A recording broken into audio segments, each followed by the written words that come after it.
Las Tres Américas. Las Tres Américas. Las Tres Américas.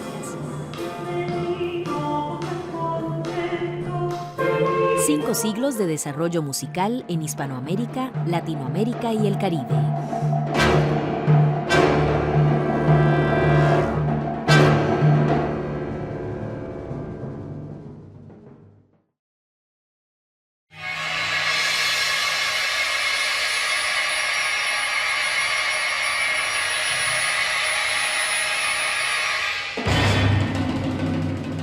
Alberto Ginastera, Popol Vuh.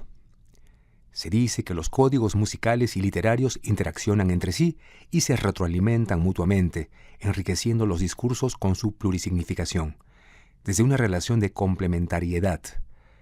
Este es el caso de la obra Popol Vuh del compositor Alberto Ginastera, misma que abarcaremos a continuación mediante el establecimiento de los paralelos entre el libro sagrado de los mayas de la región quiché, Popol Vuh, y la obra musical de Ginastera.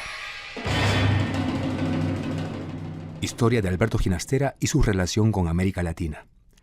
Alberto Ginastera fue un compositor argentino. Él realizó sus estudios musicales en el Conservatorio Nacional de Buenos Aires bajo la tutela de Athos Palma y José André. Posteriormente fue nombrado director del Conservatorio de La Plata. Fue también fundador del Centro Latinoamericano de Altos Estudios Musicales, así como de la Facultad de Ciencias y Artes Musicales de la Universidad Católica de Argentina. Tal como señala Blanca Solares en su texto Popol Vuh, un mito maya a través del universo musical, la producción musical de Alberto Ginastera se suele dividir en 3 periodos. Su primer periodo, nacionalismo objetivo, incluye una producción basada en la recuperación de la música folclórica argentina, por ejemplo, Panambí y el ballet Estancia. El segundo, nacionalismo subjetivo, profundiza en la recuperación de elementos étnicos de su cultura combinados ahora con la incursión en el dodecafonismo. Se interesa por las nuevas tendencias musicales, pero su obra sigue impregnada de los rasgos del folclore que dan un toque inconfundible a su producción, sobre todo bajo la influencia de Béla Bartók.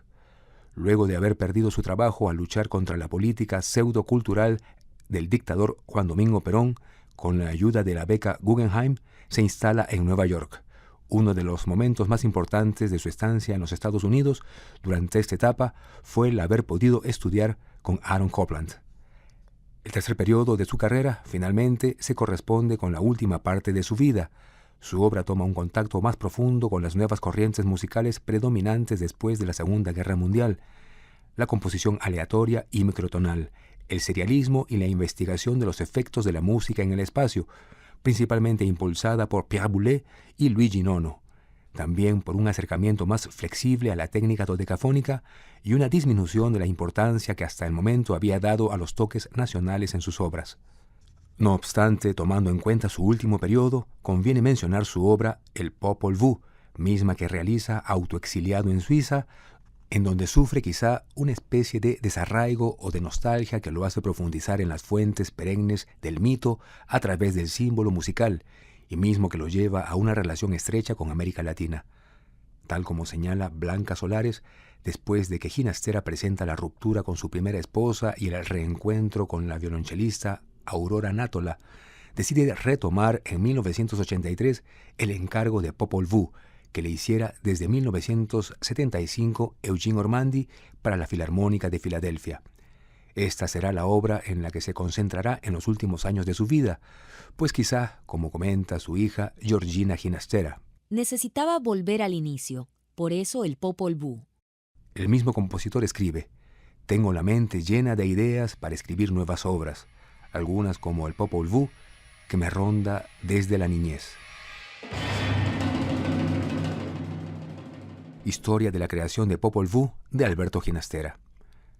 Al hablar sobre la creación de Popol Vuh, es perentorio citar a Blanca Solares, quien señala que el Popol Vuh, opus 44, en contraste con el resto de su trabajo en el último periodo, no se centra en el canto y la voz humana, propios de sus propuestas operísticas, sino en la poderosa instrumentación de la orquesta.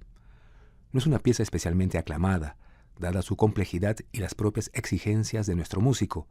El relato literario del Popol Vuh Por lo demás, ya había sido utilizado en la excepcional cantata para la América Mágica, opus 27, del año 1960. En la segunda fase creativa de su obra, esta composición marcaba ya una transición en su lenguaje y una apertura hacia nuevas corrientes, especialmente el microtonalismo, al que combinaba ya entonces con el folclore argentino y el diálogo con la sabia tradición de las culturas precolombinas.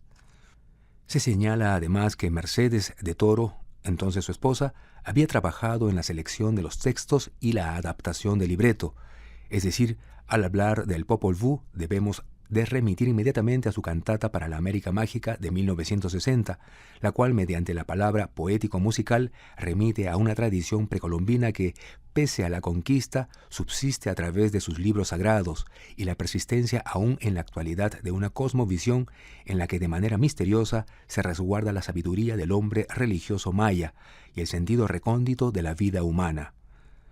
Ahora bien, los paralelos en la creación de la obra de Ginastera no se evidencian solo con el texto propio del Popol Vuh, sino que también se puede concernir con la correspondencia que mantuvo con su hija mediante cartas. Su hija crea una interrelación de la obra de su padre compositor con la vida íntima del mismo, en donde señala: Pensé que esa imagen a la que él volvía, los textos que forman parte del libro maya llamado Popol Vuh, a los que mi madre había recurrido como libretista de la cantata para América Mágica, contenía el germen de todos esos virtuales reencuentros. Lo sugestivo para mí es que mientras la cantata llega a narrar el fin de la civilización, en el Popol Vuh, su gran pieza sinfónica, él quería describir el nacimiento de la vida, llegando en el último número al surgimiento del hombre. Sin embargo, el hombre nunca pudo nacer. Hasta ahí llegó su composición, hasta el instante previo al nacimiento. Es decir, la obra musical de Ginastera, su creación, se convertía en una analogía de su vida, un paralelo que denota que así como los dioses intentaron moldear a los hombres para crear su nacimiento, del mismo modo Ginastera moldeaba su obra musical. No obstante, tal como señala su hija en las cartas, llegué a la conclusión de que su tiempo no le bastó porque él mismo ya no podía moldear en sonidos algo que estaba perdiendo, la vida. Papá, sin saberlo, estaba más próximo al estado de la cantata que al nacimiento del hombre. Por tanto, al hablar de la creación del Popol Vuh de Ginastera, es posible constatar los sentimientos de dicho compositor hacia América Latina, pues desde el primero al último movimiento a través del canto y la poesía percibimos el sentido épico-lírico, epopéyico y trágico que a través del tiempo y del espacio recorre el devenir de la América precolombina, pero también de las grandes culturas antiguas, recogido aquí como si se tratara del latido eterno e invencible de la existencia humana que toma forma a través del sonido articulado como cantata mágica o conjuración chamánica. A través de la música y la voz, Ginastera alcanza un lenguaje simbólico excepcional que expresa el desamparo, el dolor, la valentía y la agonía de una cultura, al mismo tiempo que sin duda también el amor y la esperanza. En relación con la cantata, el Popol Vuh opus 44 será considerada no la mayor obra operística sino orquestal del compositor, como si algo hubiese quedado entonces pendiente y fuera necesario volver una vez más al mito maya de creación y destrucción.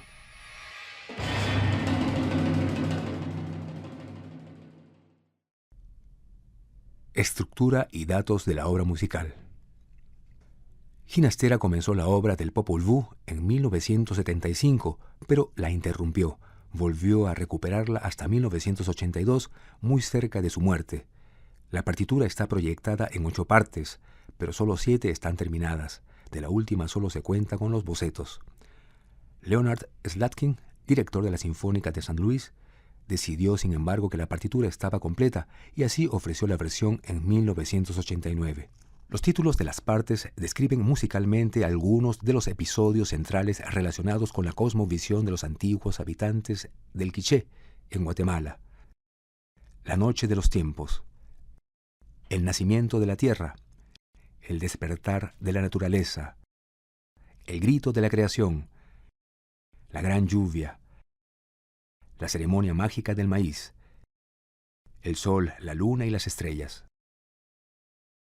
Alberto Ginastera da a su obra la visión prehispánica, pues tal como señala Blanca Solares, aquí se evoca lo más elemental y por lo tanto lo más primigenio del mundo prehispánico en toda la fuerza de su devenir apoteótico, propio también de la creación de Joseph Haydn o la consagración de la primavera de Igor Stravinsky. De este modo se puede concluir que Alberto Ginastera habla el lenguaje universal de la música en tono prehispánico para recordarnos a todos que sobre el fangoso fundamento del tiempo histórico, el tiempo musical sigue siendo capaz, como el tiempo del mito, de abrirnos a la eternidad del retorno de la naturaleza y sus ciclos de muerte y renacimiento. La partitura Popol Vuh de Alberto Ginastera y el texto literario Popol Vuh, las antiguas historias del Quiché. La noche de los tiempos.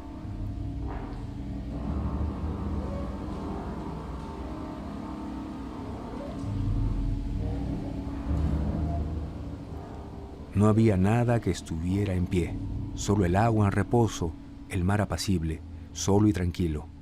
No había nada dotado de existencia, solo había inmovilidad y silencio en la oscuridad, en la noche. Solo el creador, el formador, Tepeu, Gucumatz. Los progenitores estaban en el agua rodeados de claridad.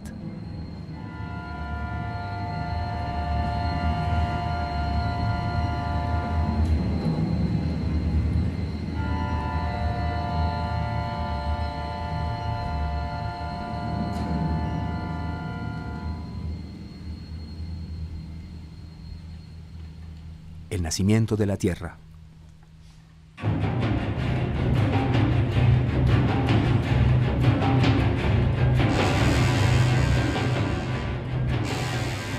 Primero se formaron la tierra, las montañas y los valles. Se dividieron las corrientes de agua. Los arroyos se fueron corriendo libremente entre los cerros y las aguas quedaron separadas cuando aparecieron las altas montañas. Luego hicieron a los animales pequeños del monte, los guardianes de todos los bosques, los genios de la montaña, los venados, los pájaros, leones, tigres y guardianes de los bejucos.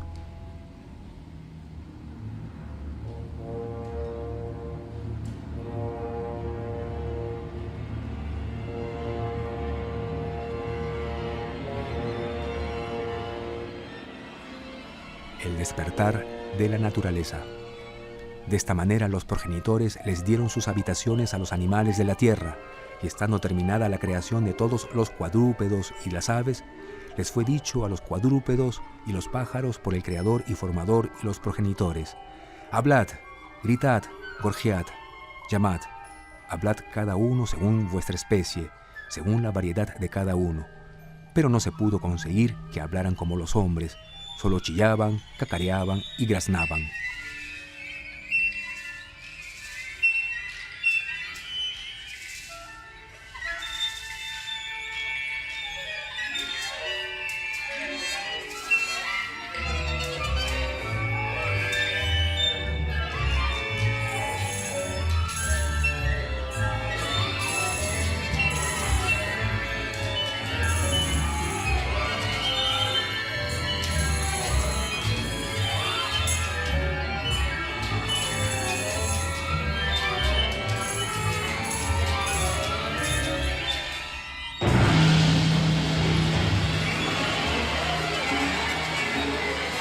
Grito de la creación. Cuando el Creador y Formador vieron que no era posible que hablaran, se dijeron entre sí: no ha sido posible que ellos digan nuestro nombre, el de nosotros, sus creadores y formadores. Por esta razón fueron inmoladas sus carnes y fueron condenados a ser comidos y matados los animales que existen sobre la faz de la tierra.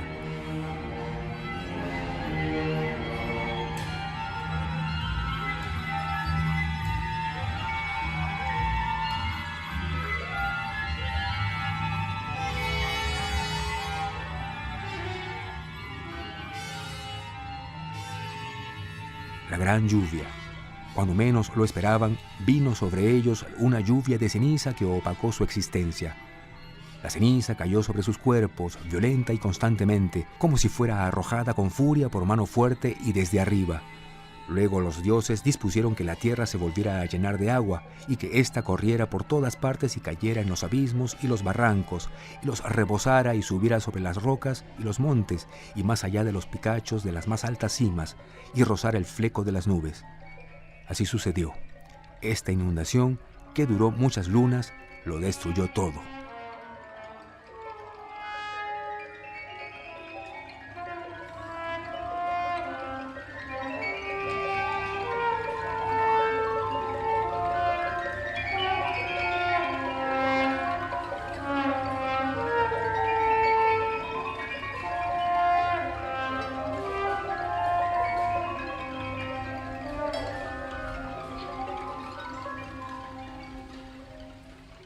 La ceremonia mágica del maíz.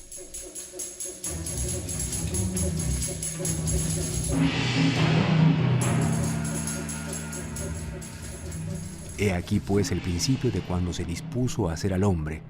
Poco faltaba para que el sol, la luna y las estrellas aparecieran sobre los creadores y formadores. De Paxil, de Cayalá, así llamados, vinieron las mazorcas amarillas y las mazorcas blancas. Y así encontraron la comida, y esta fue la que entró en la carne del hombre creado, del hombre formado. Esta fue su sangre, de esta se hizo la sangre del hombre. Así entró el maíz en la formación del hombre por obra de los progenitores.